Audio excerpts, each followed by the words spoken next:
स्वागत है आप सभी का हमारे चैनल में। और आज बात करते हैं कि इंडिया और दलाई लामा, चाइना, 3 चीज़ें, ठीक है? तो इंडिया क्या कर रहा है? दलाई लामा जी मतलब ऐसा क्या चल रहा है? तो मैं पहले बता दूँ कि दलाई लामा तिब्बत के एक आध्यात्मिक संत हैं, गुरु हैं, जो भी कह सकते हो आप।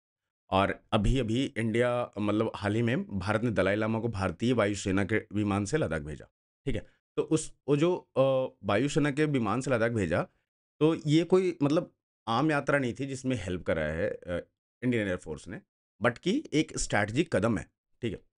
जिससे चीन को एक कड़ा संदेश मिलता है कि भाई चाइना दलाई लामा को अगर आप जैसे कंफर्ट पहुंचाओगे, चाइना को प्रॉब्लम होती है क्योंकि वो तिब्बत को अपना मानता है। और अगर वहाँ कोई एक संत आके कहता है कि कुछ भी बोलता है, तो चाइना के अगेंस्ट में ही बोलेगा क्योंकि चाइना उस जगह को पूरा हथियाना चाहता है। तो इस चक्कर में अब इंडिया जैसे ही दलाई लामा के पास पहुंचता है, पहले भी जब ऐसा कभी होता था तो चाइना को प्रॉब्लम होती थी। ये एक बहुत बड़ा संदेश देने वाला काम भी है, जिससे ये हुआ है अभी हाल-फिलहाल में कि 2025 में ना कैलाश मानसरोवर की यात्रा शुरू हो गई। और या 2025 में कैलाश मानसरोवर की यात्रा शुरू हो गई और दिल्ली से लहासा का उड़ान भी स्टार्ट हो गया विमान का, ठीक है? तो इससे क्या होता है कि इससे थोड़ा चाइना और इंडिया के बीच में ना रिलेशन अच्छे होते दिखते हैं, ओके? अब आपको मैं बताता हूँ कि अभी हाल-फिलहाल में ना जयशंकर जी, जयशंकर शी जिनपिंग से मिले हैं, ठीक है? ये मैं आपको दिखाता हूँ। और ये कोई मामूली चीज़ नहीं है। आप देख सकते हो, first meeting since Galwan class, Galwan के बाद पहली बार मिले हैं। Meet Chinese president Xi Jinping, updates him on recent development in bilateral ties, ठीक है? तो ये मिले हैं वहाँ के चाइना के शी जिनपिंग से। और इससे और समझ में आ रहा है कि हाँ भाई, धीरे-धीरे और दूसरी चीज़ एक और है कि हम लोग जो ब्रिक्स एक ग्रुप है, जिसमें रसिया, चाइना, इंडिया है। और भी कंट्रीज़ हैं, ऐसा नहीं कि, बट ये 3 प्रमुख हैं। तो उसमें भी चीज़ें चल रही थी, उसमें भी पालगम अटैक और इन सब चीज़ के बारे में बात हुई थी। तो ये सारी चीज़ें चल रही थी अभी। और इसमें जो ये दलाई लामा वाला केस है, ये थोड़ा-सा अलग है, ठीक है? ये थोड़ा-सा अलग है क्योंकि ताइवान को भी चाइना आके दिखा रहा है, इधर तिब्बत को भी आके दिखा रहा है। तो ताइवान के साथ भी हमारा रिलेशन अच्छा रहा है और हम ताइवान को सपोर्ट करते हैं एज़ अ इंडिपेंडेंट कंट्री, और तिब्बत को भी सपोर्ट करते हैं।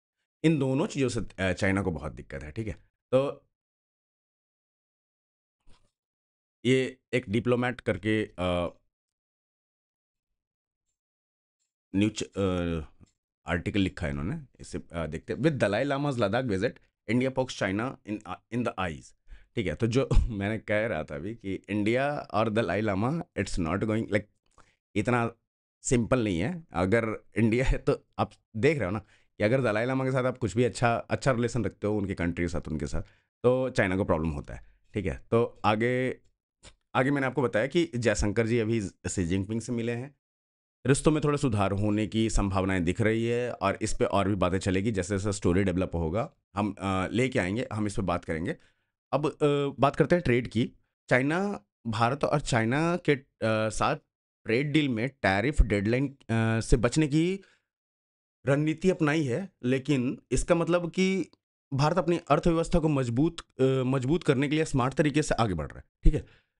साथ ही डी-डॉलराइज़ेशन, यानी डॉलर मतलब डॉलर मुक्त या डॉलर के बिना ट्रेड करना, ठीक है? डी-डॉलराइज़ेशन पर निर्भरता काम करने की रफ्तार भी मतलब ऐसा कि बढ़ रही है कि भाई अब ये चीज़ तो हो गई। जैसे हम रसिया के साथ जो ट्रेड करते हैं, उसमें हम डॉलर का मिनिमम और ना के बराबर यूज़ करते हैं क्योंकि ऑलरेडी यूएस ने रसिया के ऊपर बहुत सारे सैंक्शंस लगा रखे हैं। तो हम रूबल और रुपए में करते हैं। प्लस हमारा डिजिटल पेमेंट भी बहुत सारे कंट्रीज़ में अब चल रहा है। ऑलमोस्ट 14 के आसपास में या तो चल रहा है या बातें चल रही है। तो ये 14 तो ऐसे चल रहा है। फिर बाकी चीज़ ये भी है कि भाई अगर एक बार तुम जैसे यूएस क्यों किसी के ऊपर सैंक्शन लगाता है? क्योंकि उसके उसके डॉलर पे ही ट्रेड होता है, सारे ट्रेड डॉलर पे होता है। तो अब लोग अल्टरनेटिव ढूँढ रहे हैं कि इसके अलावा कैसे कर सकते हैं ताकि यूएस का अपना मनमानी ना चले, राइट? किसी पे भी टैरिफ लगा देना, ये सैंक्शन लगा देना। तो ये सब थोड़ा प्रॉब्लमैटिक है यार किसी भी कंट्रीज़ के लिए। यूएस को ये चाहिए अभी के लिए क्योंकि यूएस को अपना जो कर्जा है उनका ट्रिलियंस में कर्जा है उनका, जो कर्ज ले रखा है उन्होंने उसका जो इंटरेस्ट आता है वही ट्रिलियन में आता है, ठीक है। तो यूएस चाहता है कि मैं ये चीज़ सुधारूँ, ये सुधारने के लिए ट्रंप ने एक जो प्रॉब्लम, ये एक जो सॉल्यूशन निकाला, वो सॉल्यूशन ये था कि सबके ऊपर टैरिफ लगा दो, जो देश नहीं मान रहा, और ये चाहते हैं कि अगर मैं टैरिफ लगा दूंगा, यूएस वाले लोगों को महंगी चीज़ें मिलेगी। मान लो कि 100 रुपये की चीज़ है, इसने 50% और टैरिफ ठोक दिया उस पर, 150 रुपये की हो गई, तो वो 150 रुपये देगा तो अमेरिकन सिटीजन ही ना। जब अमेरिकन सिटीजन इतना महंगा चीज़ इतना पैसा देगा उस चीज़ के लिए, तो कहेगा भाई हमें नहीं चाहिए, हमें कोई ऑल्टरनेटिव दो। फिर उसमें क्या किया जाएगा कि यूएस कहेगा कि भाई ये सारी चीज़ें ना हम अपने देश में बनाते हैं, बट स्टिल वहाँ का वर्क लेबर चार्ज बहुत ज़्यादा है, चीज़ें महंगी बनती है, तो वो पॉसिबल नहीं है, ठीक है। बट ये ट्रंप खेल रहे हैं और इसमें अभी तक उनको कुछ ज़्यादा बड़ा सक्सेस नहीं मिला। इंडिया और यूएस का भी डील होना था, अभी उस पर बातें चल रही है, अभी डील हुई नहीं है, और ये रिड्यूस होगा और रिड्यूस होगा क्योंकि यूएस बहुत बड़ा चीज़ मांग रहा है, ठीक है, तो वो चीज़ें चल रही है, ठीक है। तो डी डॉलराइजेशन में ऐसा कह रहे हैं, जबकि इस पे भारत ने साफ साफ मना किया कि हम ऐसा कुछ नहीं कर रहे हैं, हम तो बस ट्रेड कर रहे हैं, ठीक है। तो और भारत कर भी यही रहा है, उसका कोई मतलब नहीं है डी डॉलराइजेशन वगैरह से, क्योंकि वो अपना ऑल्टरनेटिव चीज़ें निकाल रहा है और अपना काम निकाल रहा है, अपना काम बना रहा है, बाकी छोड़ दो यार, बाकी बहस झगड़े इन सब में नहीं पड़ना है भारत को, ठीक है। तो जयशंकर का हाल ही में बीजिंग दौरा, जो 2020 की गलवान क्लास के बाद हुआ पहला दौरा, ठीक है, जो मैंने अभी आपको दिखाया, बहुत ही अहम है।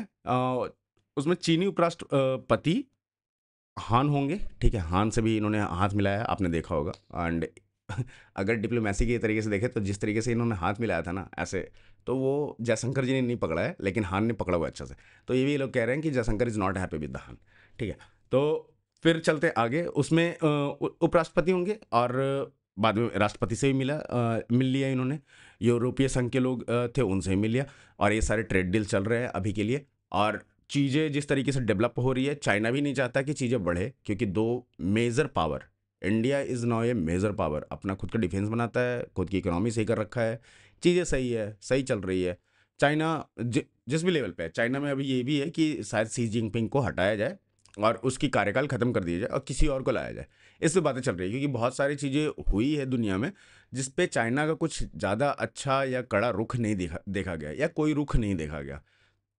सो ये सारी बातें चल रही है। चाइना अभी थोड़ा अनरेस्ट की तरफ है, जैसा कि अभी तक डिटेल पता चल रहा है पढ़ के, आर्टिकल्स को या न्यूज़ जान के या लोगों से बात करके, ये सारी चीज़ें चल रही है। और इसमें अभी जो भी चीज़ें चाइना करना चाहता है तिब्बत को लेके या ये ताइवान को लेके, उन सब में यही है कि बस इंडिया इन चीज़ों को सपोर्ट ना करे ताकि उसका काम आसान हो जाए। बट इंडिया ऐसा है नहीं कि जो छोड़ देगा, क्योंकि ऑलरेडी चाइना इंडिया को बताता है कि भाई हमारे इतने सारी चीज़ें हैं तुम्हारे यहाँ, हमें दे दो। तो इंडिया भी अपना गेम खेल रहा है। और आपको क्या लगता है इस पर बताइएगा, कमेंट जरूर कीजिएगा, लाइक कीजिएगा वीडियोज़ को, शेयर कीजिएगा वीडियोज़ को, और सब्सक्राइब कीजिएगा इस चैनल को। मिलते हैं अगले वीडियो में, और उसमें बात करेंगे जो अभी डेवलपमेंट चल रही है आसपास में वर्ल्ड में, उसके बारे में। और तब तक के लिए नमस्कार, मिलते हैं फिर से दूसरी वीडियो में।